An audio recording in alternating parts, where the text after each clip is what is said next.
And that is, what guidance can we give principals to help them set meaningful but attainable goals toward providing high quality career experiences and learning to all students? And let me get this link in there. By the way, thank you to the person who was, I don't know who it was, but somebody was writing on that Google Doc for the second one. I appreciate that. All right, guidance for principals.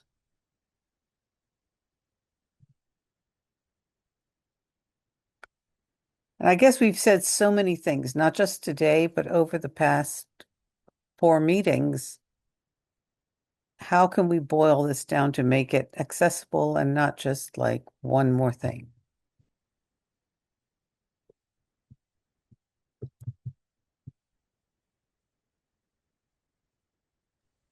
And I'm just thinking about like for this one, realistically, I think it's one thing to set goals. It's another thing to monitor, to prioritize those goals. I think there's plenty of goals that are being set in in countless goals sometimes in our schools and districts, but there are only a few that get prioritized and then supported fully. And we mentioned professional development and all those things.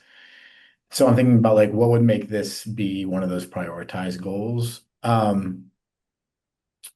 think that like there is power in piloting something in within districts, in states or whatever. But like I think there's power because this is going to require, to me, this requires this would be a goal in place of something else, not another goal.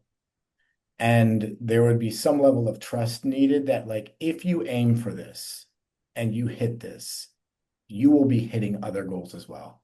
It is not going to be that you just hit this and you don't hit graduation. It's not going to be that you just hit this and you don't hit mastery.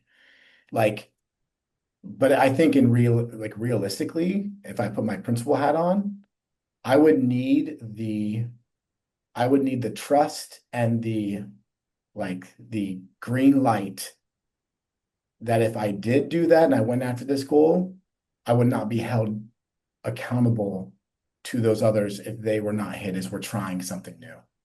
And so I think like we don't have a lot of space to innovate in a way where we could do so like that. I think that there's like small innovations that happen and but like this would I think require thinking very differently and believing in a different way of accountability and so I think that to me that lends itself into where would there be a district willing to do this with a school?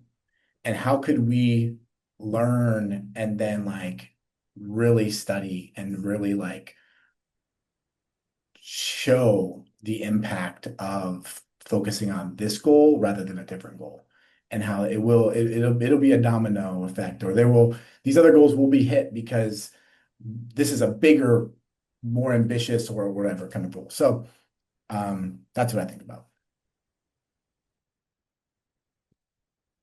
So Yeah. if I'm understanding, you're saying that if within a district, a school is recruited to focus on this and given assurances that, if you really give it your all and go for this, we're not going to hold you accountable for all these other things down the line, and use that as a demo in a way to show other schools that if you pursue these things, hey, guess what? You do hit the other things as well.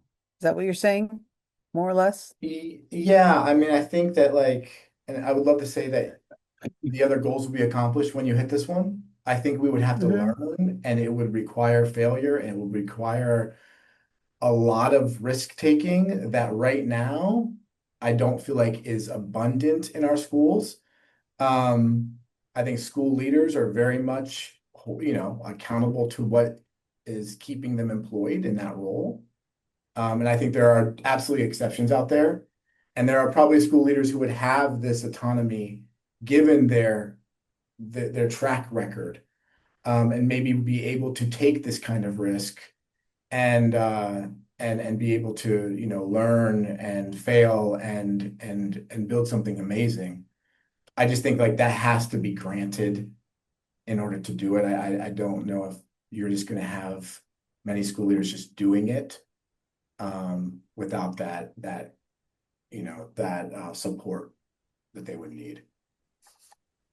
Yeah, I entirely plus one what Taylor said. Like, I think if for this to be successful, it should not be another initiative or another thing to do to add to the list of the long to-do list. But I think you could, on one hand, get buy-in from school leaders by demonstrating to them how this can support their other goals. And there's plenty of research out there that shows like CTE concentrators have higher graduation rates. There's like students who participate in career readiness opportunities like have higher engagement. They're more interested and engaged in their education. There are all sorts of kind of downstream benefits of career readiness, and like that's something that you could easily kind of package and share a summary of the research to school leaders to make the case. But then separately, like I think um, it can help them. John talked about the portrait of a graduate. A lot of states have this new statewide vision for like profile or portrait of a graduate, or they have new policies or new statewide initiatives around like future readiness. And so helping school leaders understand like that is career readiness, and you can take that. You're already doing work related to it. You're already getting information and resources from the state or from the district. And that could be your leverage to build a career ready culture. So again, it's not like one more thing, but it's how do you integrate it into the work that is already being done. And then last point I'll make is I think there's a lot of research too that shows like when you have a whole school approach, it is far more effective than if you have a siloed approach where you have maybe a small cohort of students that are in a CTE program or in some kind of program within the school. But when you have like a whole school wall-to-wall career academy model, where all students are in some kind of career academy, where all students are getting advising and um, are getting an opportunity to connect with industry professionals and are getting career connected instruction. It's truly transformative in like it's exponentially more transformative than it is if it's kind of siloed and off to the corner. So I would advocate for like a whole school wall-to-wall approach rather than just kind of a separate siloed program. Both and also get this very well. Now, practical back, you know, I can't emphasize enough the structural element of teams and especially at the base level. And one of those things are teachers from academic experience, TE, or the whole area, have research and really solid in terms of like efficacy and have student productivity and so those structural. John, Yeah. John, I don't know. We're having trouble understanding you. Oh, I'm sorry. Is that There, better? that's better. That is so much Okay, better. sorry. Can you start from the I'm beginning? all right. Sorry about this. So we'll just quickly focus on, from a structural perspective, schools that really, especially high school levels, if they're able to structure with teams of teachers, so many things that are programmatic, such as mentoring, such as discipline support, such whatever it is within those teams, if they're really high functioning, that ends up taking care of itself. So like what Taylor was saying in terms of, pursuing a goal, which actually ends up actually taking care of some other goals, is a structural move in the right direction. And this is in alignment with Hattie's research in terms of teacher teams provide in terms of improved student achievement and performance and productivity. So having lived through that, I know how impactful that can be. And it is the cornerstone for what used to be, in professional learning communities, spread throughout the country. That was the core. Now we lost some of that along the way because it's hard to do, especially if folks get very focused on I'm in the history department or I'm in this No, you're part of this collective group that's actually promoting student agency. That's a whole different structure, but it's possible to do that.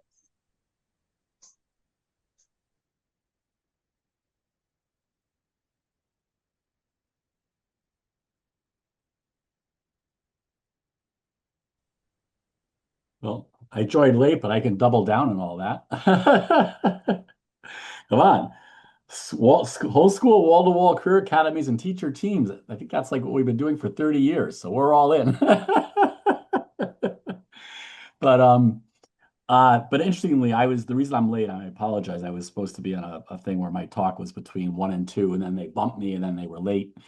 But anyways, it was actually reporting on some results we did with the Michigan State Longitudinal Data System, which we've now replicated with Maryland, which basically show that and I think this supports all of what's being said and also makes the case to principals on why this doesn't have to be risky, even though it might seem it is, which is that in both those states, it was pretty clear that like once students take a core set of academic courses, somewhere between 14 and 16, that more academic credits don't make them more prepared for college success.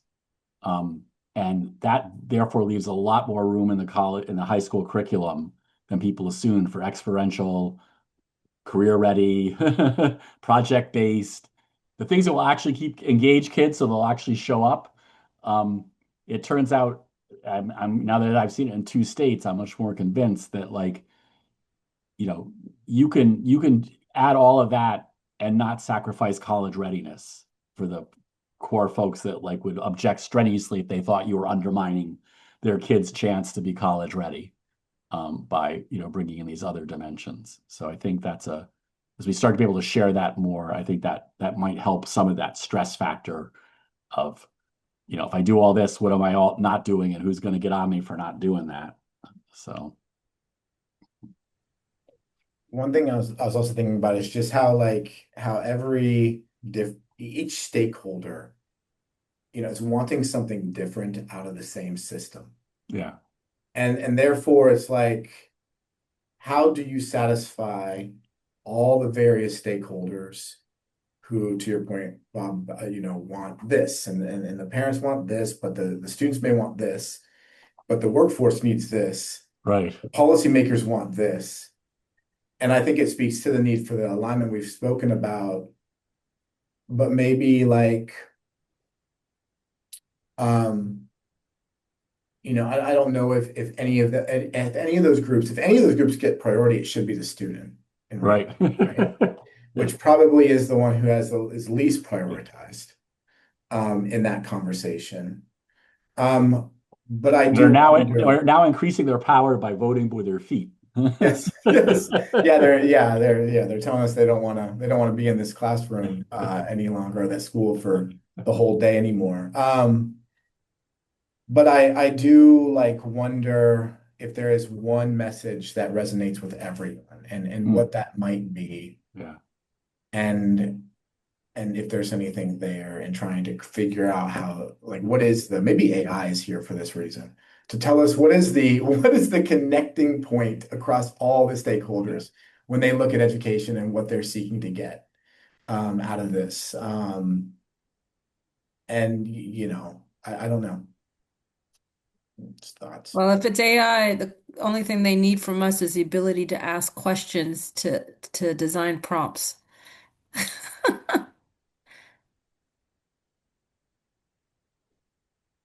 And to know when the answer is bogus. Yes. We all have that thing where you have a couple of quick, like, amazing things, and then you have the clunker. So my experience yesterday was I was trying to find an example of a high school that made big improvement in chronic absenteeism, and it's like they was like, I can't find any, but would you like me to tell you like the characteristics of schools that have made big gains in attendance? And I'm like, oh, okay, sure, that sounds good. And it claimed, right, like it was going to do this based on school-based data. All the sources it gave back were essentially mine, which were based on guidebooks, not based on like actual schools. And it was like, okay, you're selling this as like school-based, but you're just getting this from our guidebooks, which is like broadly evidence-based, but it wasn't based on this particular school, like has had a big, so it was like lying. And, it's so like, okay, so now we can't really trust it, It's like, Well, Bob, I'll give you my example. I once had it do something similar, and then I looked at the source. I'm like, I'm confused. I said, where did you get this data point? And ChatGPT literally said, I made it up.